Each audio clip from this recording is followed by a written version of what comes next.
all you mother truckers to go out and buy a lottery ticket right now. And the reason why I'm saying that is because the FMCSA is saying for the first time that they have created a stupid rule for truck drivers and they're nixing it.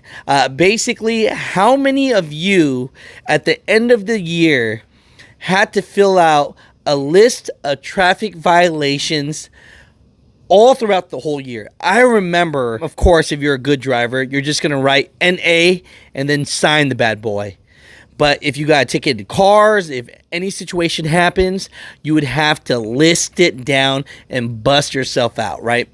And so they're saying, look, we don't have to do that anymore. Why? Because for one, the insurance already checks your butt.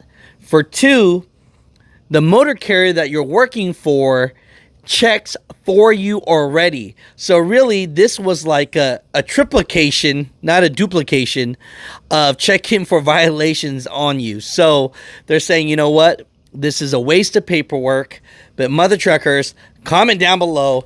How many of you think that there are more rules that the FMCSA have created that they should eliminate as well?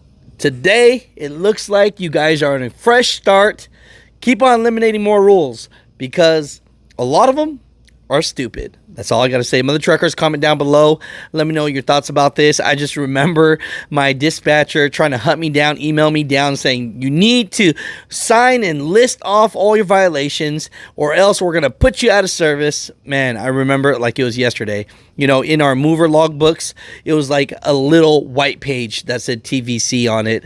I don't know how yours looked, but hey, they're abolishing it. I guess FMCSA, they're finding out that there's a lot of bogus things that they need to get rid of. What's the next one?